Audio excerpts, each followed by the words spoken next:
monde, c'est Thomas de la chaîne du Wrestling Kingdom, j'espère que vous allez bien. Aujourd'hui on se retrouve pour la review du pay-per-view Turning Point qui a eu lieu le 20 novembre. Nous commençons par le premier match qui était donc pour le countdown de Turning Point qui est l'équivalent du pré-show, qui opposait Finn Juice Robinson et David Finlay contre Raj Singh et Rui Raju car GK étant coincé dans la Wrestle House, ils n'ont pas pu être présents. Malheureusement pour les matchs du pré-show, je n'ai pas les durées, mais sinon bon c'est pas grave. Le match par lui-même, je l'ai assez bien apprécié. C'était un match assez correct, je dirais qu'il de tête comme ça, il n'a pas dû dépasser les 10 minutes ou alors tout juste les 10 minutes. Franchement, j'ai pas grand chose à dire. Victoire de Finjuice. De toute façon, ça m'étonnait pas parce que bon, je pense même il y aurait eu GK, il serait gagné. Euh, donc quand il y a eu Rashing et Rui Raju qui ne sont pas forcément mis en avant trop du côté d'Impact, je trouvais que la victoire était assez logique pour ma part, mais sinon, bon petit match de pré-show. Nous passons au second match du count-out, qui était pour le Digital Media Championship, qui posait donc la championne Jordan Grace contre Chelsea Green. Personnellement, ça a été mon match favori du count-out. J'ai vraiment beaucoup apprécié le match. De base, j'adore les deux catcheuses. Je trouvais qu'elles ont fait un excellent match. Je pense qu'il a duré à peu près l'équivalent, voire même un petit peu plus longtemps que le match d'avant. Je dirais 10 à 12 minutes à peu près, j'ai pas la durée. Mais voilà, bon, victoire de Jordan Grace, un peu prévisible vu qu'elle a remporté le titre il n'y a pas si longtemps. Personnellement, je pense que la personne qui lui retirera le titre, excusez-moi, sera Raquel Ellering qui fera un heel turn. Je pense que ça se terminera comme ça. Mais sinon, pour moi, ça a été, comme j'ai dit, le meilleur match du quintet. Nous commençons donc par le premier match de la carte officielle qui opposait donc Chris Sabin contre Ace Austin dans un match qui a duré 12 minutes 58. Ce match, je vous avoue, je l'attendais avec impatience car Ace Austin est un voire oui avec Trey Miguel, c'est mes deux catcheurs vraiment favoris d'Impact. Et Chris Sabin est un des catcheurs qui m'a fait aimer, bon, en premier temps TNA, puis après Impact Wrestling. Franchement, c'était un match qui a été serré du début à la fin. Vraiment, les deux, je trouve, ils ont une bonne alchimie dans le ring. Est-ce que c'est la fin de la rivalité? Je ne sais pas. J'espère pas parce que j'aime beaucoup leur rivalité et leur match. Victoire de Chris Sabine, je dirais un peu normal vu que pendant des semaines et des semaines, Ace Austin se l'a pété en disant ouais, je vais battre Chris Sabine, je vais battre Chris Sabine. Au final, le face a eu la victoire. Pour moi, je trouve le résultat assez logique. Et personnellement, j'espère des futurs affrontements entre les deux hommes. Nous passons donc au prochain match qui est un tag team match qui opposait donc Eric Young et Joe Doring de Violence by Design contre Hit et Rhino dans un match qui a duré 7 minutes 51. Je trouvais que le match débutait bien, pour être honnête avec vous, mais je trouvais le match peut-être un peu trop court à mon goût. Euh, Violence de Eric Young qui a un peu profité du chaos et qui a justement tiré la victoire pour son équipe. Mais comme je le dis, le match était bon, mais pour moi, je l'aurais fait durer peut-être pas beaucoup, mais là, par exemple, comme je vous ai dit, la durée est de 7 minutes 51, je serais allé voilà, faire un compte rond jusqu'aux 10 minutes, et je pense qu'on aurait eu peut-être un meilleur match, mais sinon, c'était un match correct. Pas ouf, mais correct. Nous passons au prochain match qui est un match en contre un qui a été un petit peu modifié suite à la blessure de Brian Myers, donc qui s'est transformé en Rich Swann contre FSK dans un match qui a duré 6 minutes 08. Personnellement, voir FSK, je suis assez content parce que c'est un catcheur que j'apprécie beaucoup, FSK. C'est pour moi une star montante que si ça continue comme ça, il peut vraiment faire sa place du côté d'Impact et pourquoi pas plus tard, peut-être pas dans l'immédiat, mais je vois bien dans les prochains mois, prochaines années, avoir le titre X-Division par exemple. Victoire assez logique de Ritswan. De toute façon, il y aurait eu Brian Myers, j'aurais prédit quand même la victoire de Ritswan pour qu'il puisse se venger de ce que Brian a fait à Sam.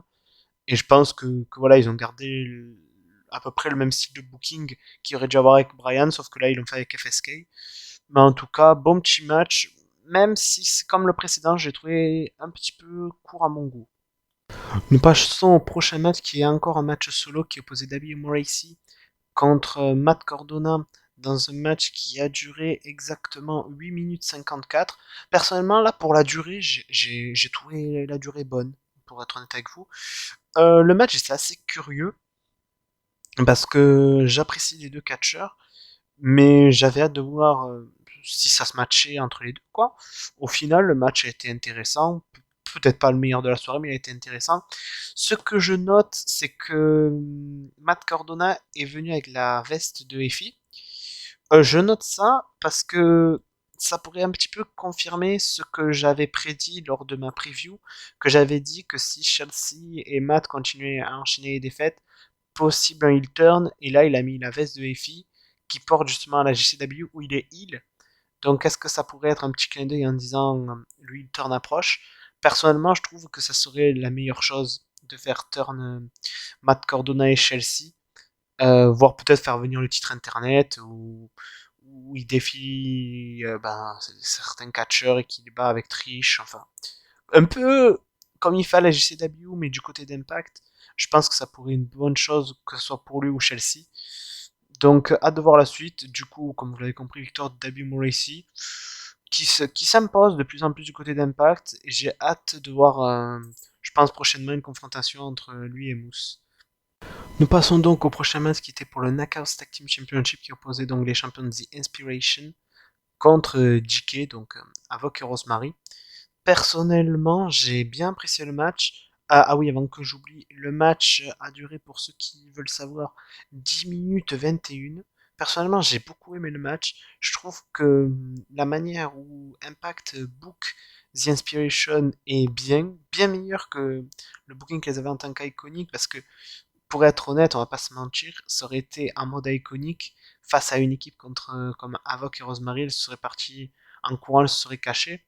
Que là, elles font une gimmick, comment dire, assez similaire, mais elle reste quand même plus courageuse et moins dans le comédie, plus vraiment dans le côté heel, un peu, disons, un peu comme une Melina heel dans le passé, c'est-à-dire une personne vantarde qui crie un peu, mais qui dans le ring assume.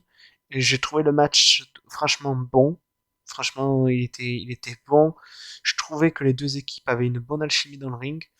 Victoire des Inspiration, logique, elles ont gagné le titre face à GK, donc j'aurais trouvé ça complètement débile de les faire perdre contre GK parce que ça aurait fait un peu un match de tennis. Ah, je te prends le titre, ah, je récupère le titre. Ça aurait été interminable.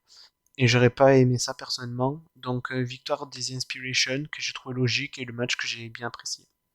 Nous passons au prochain match qui était un triple menace petite X Division qui opposait donc le champion Trey Miguel contre Steve McLean et Laredo Kid dans un match qui a été très bon, qui a duré 8 minutes 53. Personnellement, j'ai pas vu les 8 minutes passer. Le match était tellement bon, tellement bien rythmé. Franchement, les trois ont eu leur moment de gloire, les trois ont pu briller dans le match. Victoire de Trey. Honnêtement, je suis très content parce que j'aurais été dégoûté qu'ils perdent le titre. J'espère peut-être, je pense surtout, je voulais dire, qu'il y aura un autre match entre lui et Steve McLean, parce que le final s'est terminé où Trey a fait un double tombé sur Laredo et Steve en même temps. Laredo, du coup, il avait les épaules plaquées, donc ça fait un 2 trois.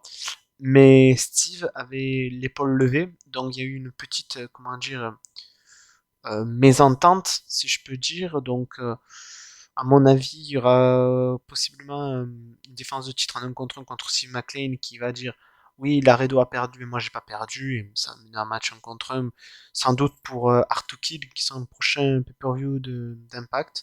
En tout cas, Steve McLean contre Trey, j'ai envie de dire pourquoi pas, à voir, ça risque d'être assez intéressant.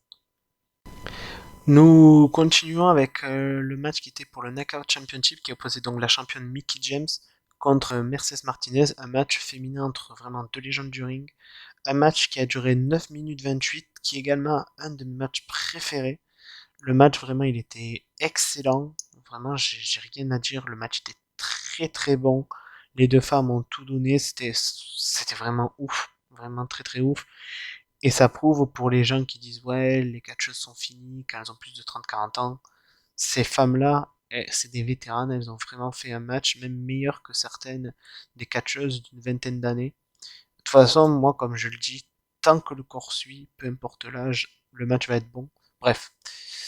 À la fin du match, Mickey n'a même pas eu le temps de célébrer que Diona Purrazzo est venue en lui faisant son rambar et enchaînant avec son finish, son pile driver. Et elle l'a défié, et justement c'est officiel, parce que Scott D'Amore l'a officialisé dans un petit segment en backstage juste après, que justement Jonah demande son rematch pour le titre face à Mickey James lors de Hard to Kill le mois prochain. Un match que j'ai vraiment hâte de voir parce que leur premier affrontement il m'avait plu. Et là on voit une Jonah un petit peu plus hargneuse, donc ça peut donner un affrontement différent mais tout autant bon au niveau in-ring. Nous passons à un autre match qui était pour les Impact World Tag Team Championship qui opposait donc The Good Brothers, Carl Anderson et Doug Gallows contre le Bullet Club, Chris Bay et Ukeleo. C'était un match que j'attendais avec impatience. C'était un grand fan du Bullet Club depuis des années. C'était un peu la confrontation entre le Bullet Club nouvelle génération contre l'ancien Bullet Club. Mais après, je dis Bullet Club ancienne génération, nouvelle génération. Euh, oui et non, parce que Ukuleo vient quand même du Bullet Club Made in New Japan, là où il a été créé. Carl Anderson et Lou Gallows ont quitté, disons, le Bullet Club Made in New Japan. Donc, quand je dis nouveau, c'est un peu bizarre, en fait. Parce que Doc et Carl sont des anciens membres, mais ils sont revenus à Impact ben disons en faisant l'étude du Bullet Club. Donc ils ont un peu créé. Bon après je vais pas aller dans les débats comme ça. Bon bref, ça vous en foutez.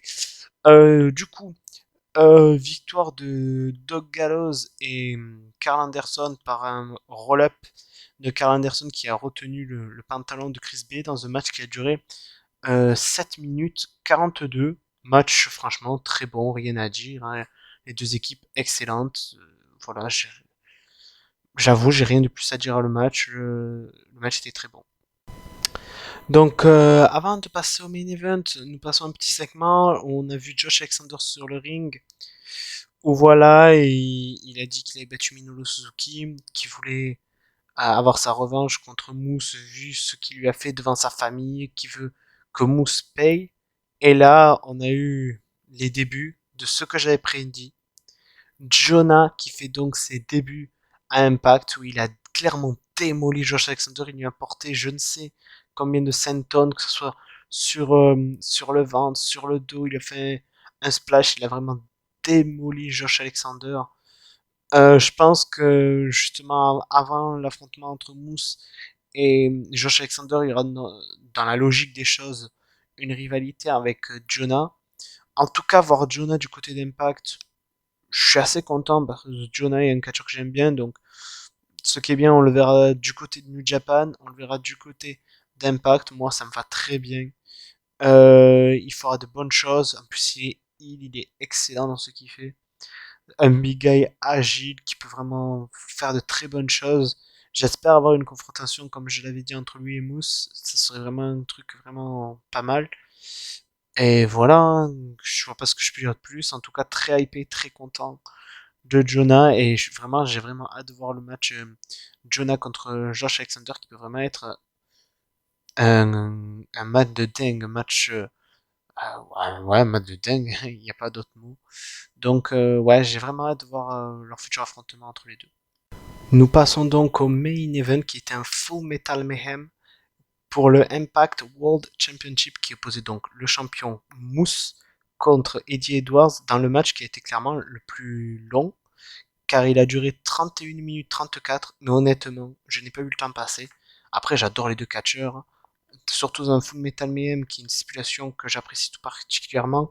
Pour ceux qui ne savent pas ce qu'est un Full Metal Mayhem, c'est un peu l'équivalent d'un TLC, Sauf qu'il ne faut pas décrocher le titre, quoi. C'est victoire par tombée ou soumission. Mais voilà, on peut utiliser des tables, des chaises. Enfin, vous pouvez utiliser. Comme un ODQ. Voilà, exactement. Victoire de Mousse. Dans un match vraiment qui a été extrême, violent pour les deux, vraiment. Le match, c'est mon match préféré. J'ai adoré les 31 minutes. Je les ai pas vu passer, franchement. Quand j'ai vu que ça avait duré 31 minutes, je fais ah ouais, putain, quand même. J'ai pas vu le temps passer, honnêtement. C'était un super main event. Euh, j'ai hâte de voir qui sera le challenger entre guillemets de transition parce que c'est sûr que ça sera Josh Alexander à un moment donné, mais je pense que Josh, là, il sera écarté peut-être pendant 1 ou 2 semaines pour vendre l'attaque de Jonah. Après, il va entrer en rivalité avec Jonah. Donc, moi, je pense que le parfait challenger de transition, si re-signe du côté d'Impact, ça pourrait être W. Morrissey. Je pense que ça pourrait être intéressant, ou après pour mettre, malgré qu'il a une série de défaites, peut-être pour faire patienter comme ça, trouver un scénario pour de dire que ce soit Matt Cardona, mais bon, je verrai pas trop la logique. Mais voilà, en tout cas, main event que j'ai vraiment adoré du début à la fin, j'ai rien à dire sur ça. Les deux étaient excellents. Bon, chaque fois qu'il y a du Mousse et du Eddie Edwards, pour moi, c'est chaque fois excellent. J'ai rien à dire de plus. Nous arrivons donc à la fin de la vidéo. Voilà, pour ma part, personnellement, Turning Point 2021 est un pay-per-view que j'ai beaucoup apprécié. Les matchs que je conseillerais le plus sont Ace Austin contre Chris Bay, The Bullet Club contre The Good Brothers, Mercedes Martinez contre Mickey James, le triple menace pour le titre X-Division entre Trey, Steve McLean et Laredo Kid, et bien évidemment le main event Moose contre Eddie Edwards qui a été pour moi un chef-d'œuvre.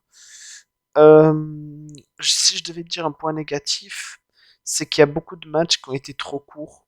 Je dirais que qu'ils auraient pu raconter plus de choses en rajoutant pas forcément des dizaines de minutes, mais genre 5 6 minutes par-ci par-là.